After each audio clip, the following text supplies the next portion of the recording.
Lots to get through here, theoretically, in 16 minutes total. It's Dave Yates from the Daily Mirror, newsboy. Here we go, Dave. Cheltenham crowds. Big crowds, really enthusiastic. They were doing a lot of chanting toward the end of play.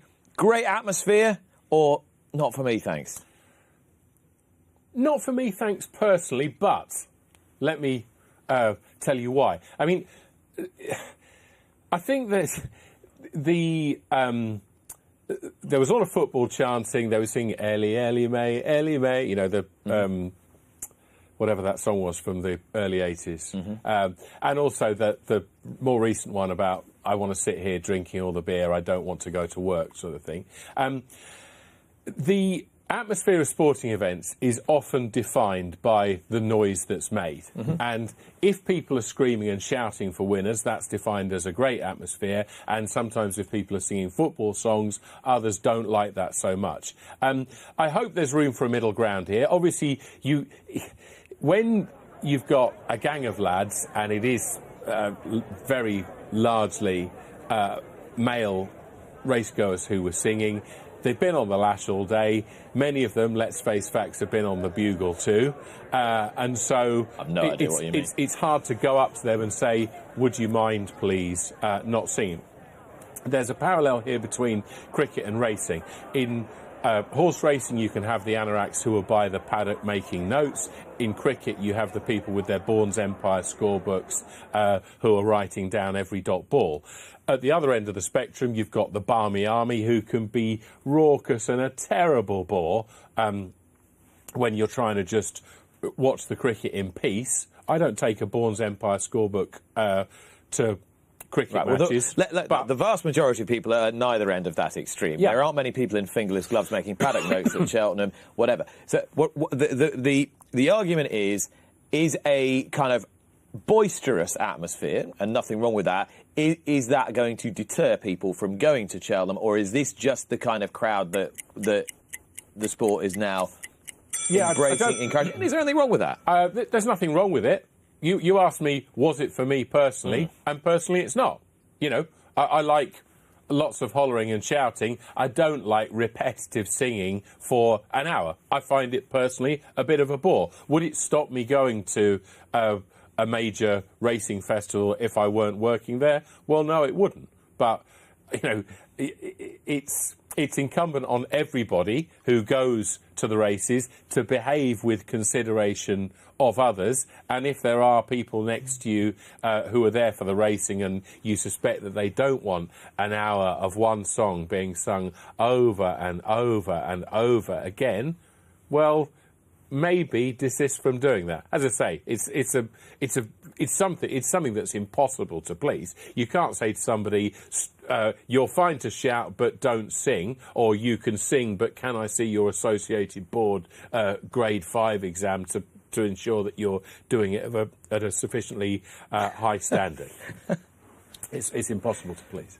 I think it's just one example of how, if you're running a big event like this, you know, it's kind of a complex ecosystem, and it's difficult to get absolutely everything to everybody's satisfaction all the time, including the point at which you price your hospitality. So not just the entrance ticket, which people realistically expect to be quite high. It is, after all, an elite sporting event, the best that the sport has to offer.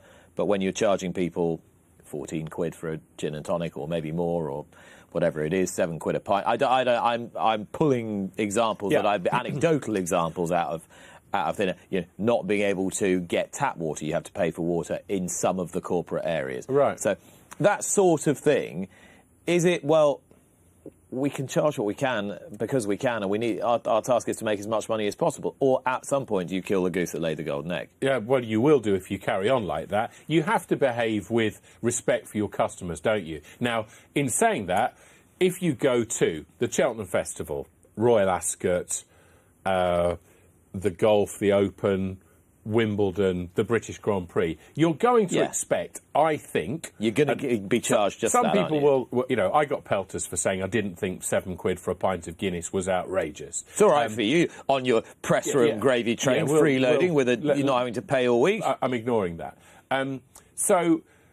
But I think that if you go to an occasion like this, a sporting event like this, you're going to pay the prices you would expect to pay in a swanky bar in London's glittering West End. Now, that means that you might expect to pay £7 for a pint of Guinness or a pint of beer. Would you expect to pay £80 for a bottle of Sauvignon Blanc? Well, I think the answer to that is no. Is you would not. No. So I think that they're inclined to put their prices in line with that. And if it's way, way above that, obviously that is wrong. £80 for a bottle of wine sounds an awful lot to me. I've never paid £80 for a bottle of wine. £14 for a gin and tonic, that sounds too much too. I'm a member of Ronnie Scott's, and it's £15 really for their cocktails. You don't bulk at that because you know you're in a special place. But I think we have to add to this before the bell goes. No, it's going to go now. £30 for parking. Surely there is a way whereby just people don't feel ripped off before they get there. That when you order your ticket online and you say, do you require parking? Yes, I do. Right, that's an extra £10. I don't think someone would bulk at £10 to park a car. I think 30 is steep.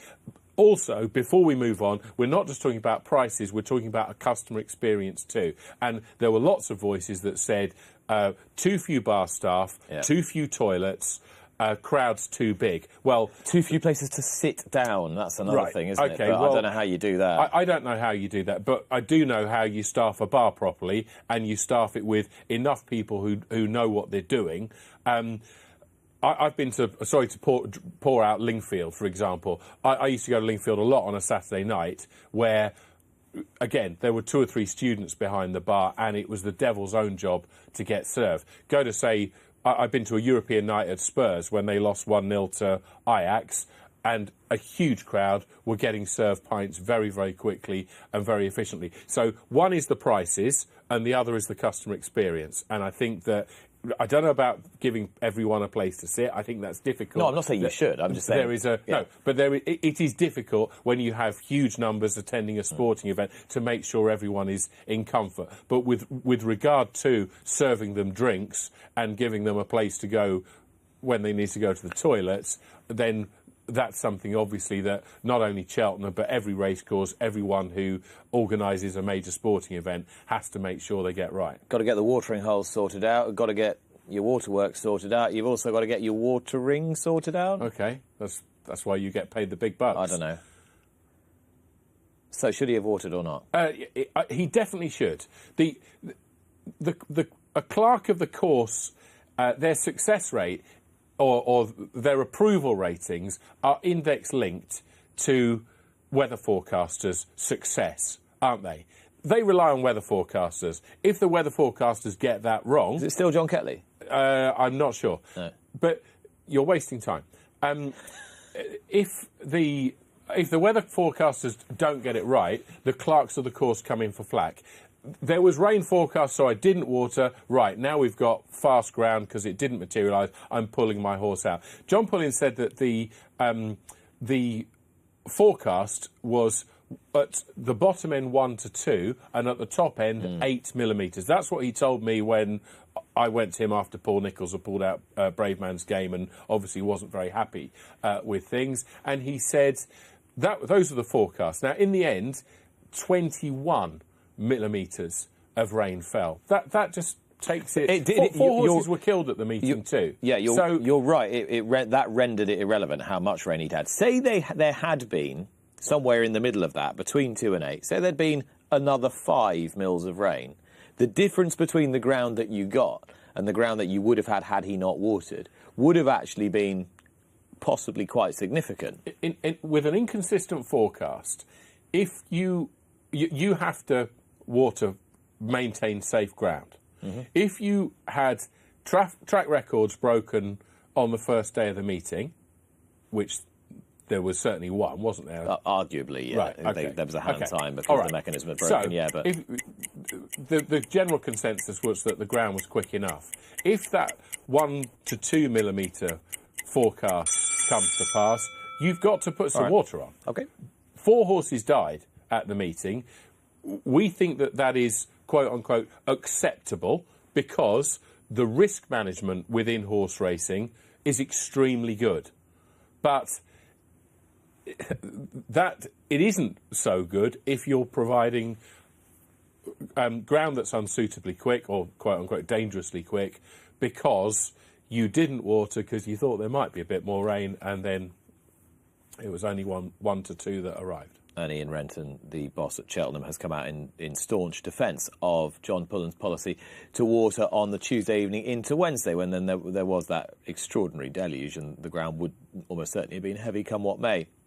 Stewards' inquiry after third wind was the winner of the Per Temps final, got the better of Alaphilippe. Took a long time, Dave, a long time, and I'm going to nail my colours to the mast here.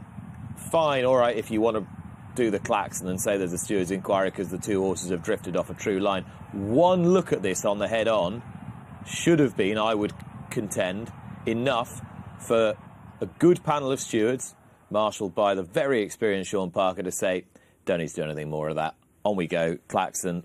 Thank you very much. Wade in, winner all right, call it what you will, on we go. This was, to me, it might have been good TV, but it was a pointless delay. Yeah, but we don't watch horse racing TV to look at stewards' inquiries, do we? I mean, they're good TV. They are good TV. Yeah, okay, sorry, but I walked into that.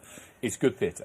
But, of course, we want the right result, and we want instances of interference to be dealt with. You want a thorough process to be seen to be, yeah, absolutely. Justice must not only be done, but manifestly and undoubtedly be seen to be done.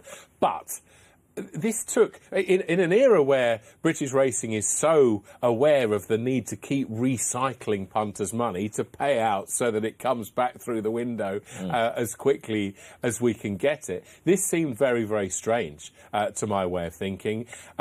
It went on for quite a long time, considering that there didn't seem to be one person on the racecourse, even the most ardent Alaphilippe backers knew that the game was up.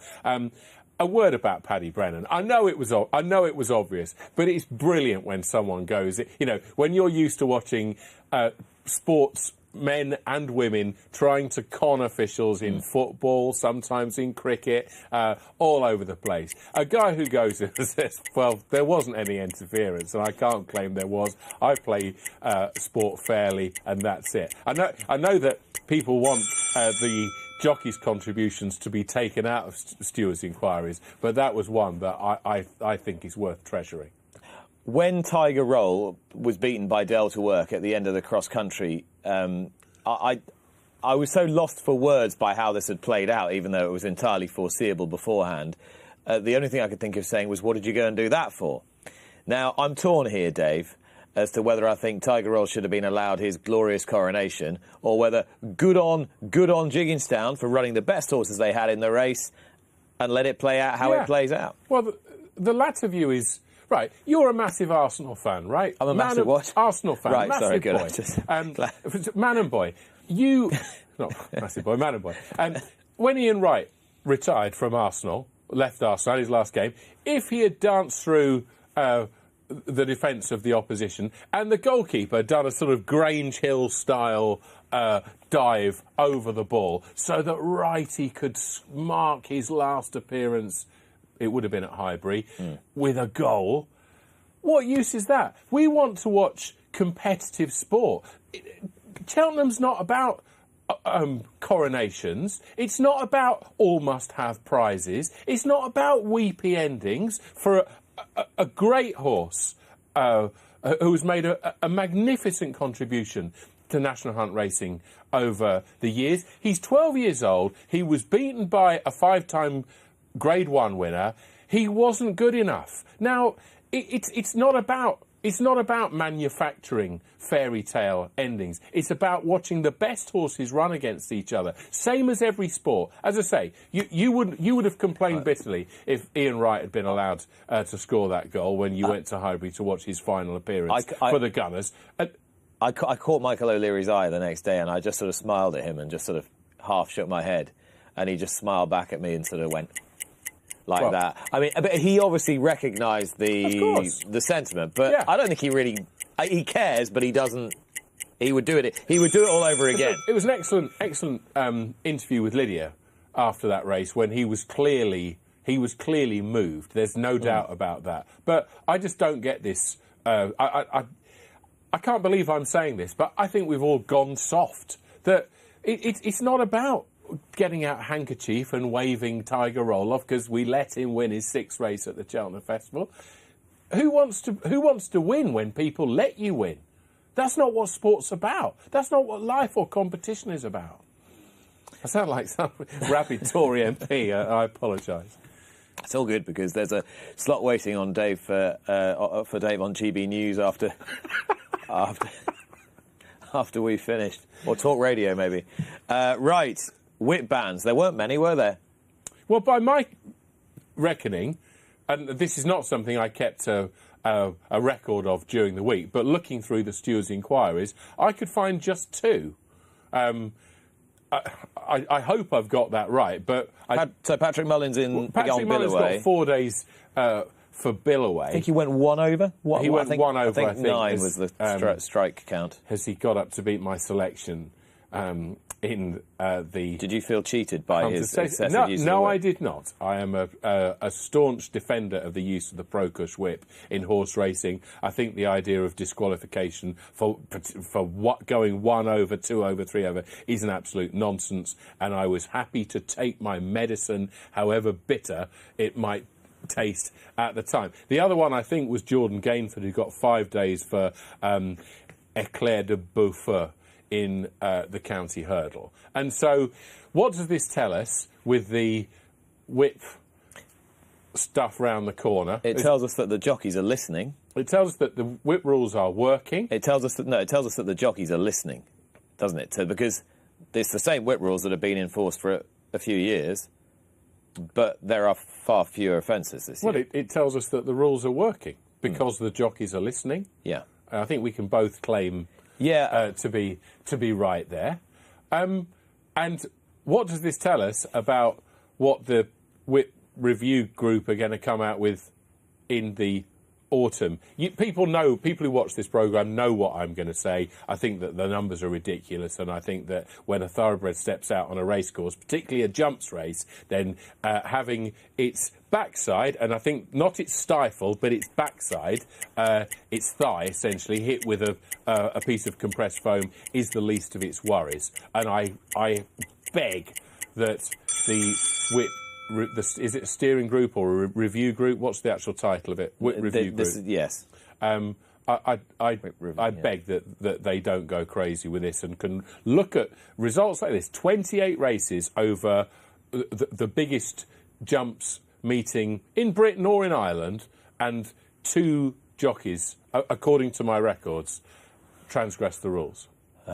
OK, next, let's talk about field sizes and a 4-runner Turners and a 6, was it 6 in the end, 7 down to 6 for the National Hunt Chase, or was it 8 down to 7? No, it was 7 down to 6. 6. Either way, it was 7. It wins the prize as the poxiest race of the week, that, and no disrespect to a very good horse who won it, and well done to the Mullins and Ronnie Bartlett, but God, it was a boring race. It was. I've never heard you use the word poxy before about anything. 9 for the Supreme Novices. Mm-hmm. The National Hunt Chase, even before the non-runner, did not support each-way betting 3 places. 4 for the Turners. 9 for the Ballymore.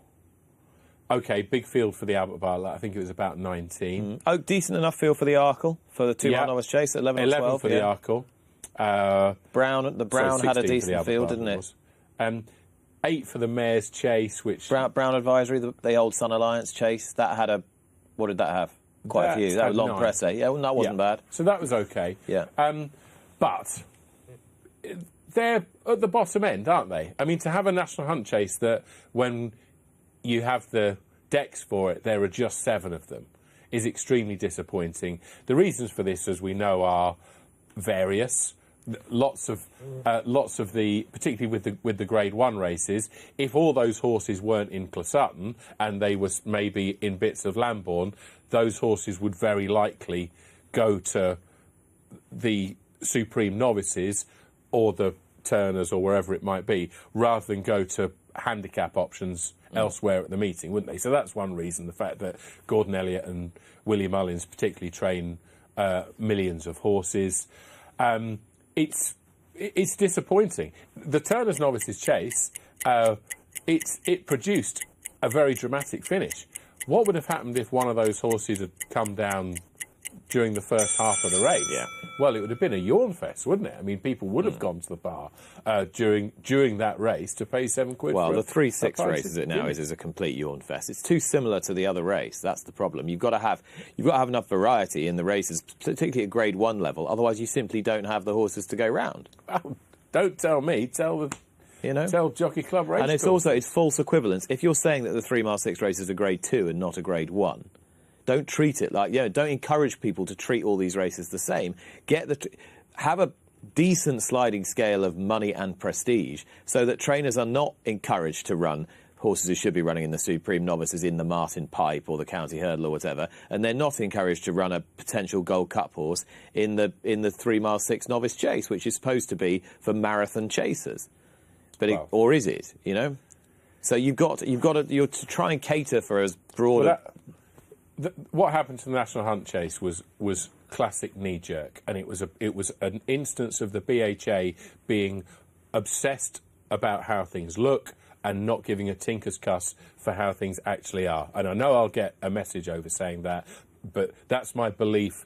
That I think is a consistent problem with the BHA. The Procush whip is another part of that argument. But even on the day, there was a BHA release that this race that was an ugly spectacle that was run in driving rain and a very strong wind, etc.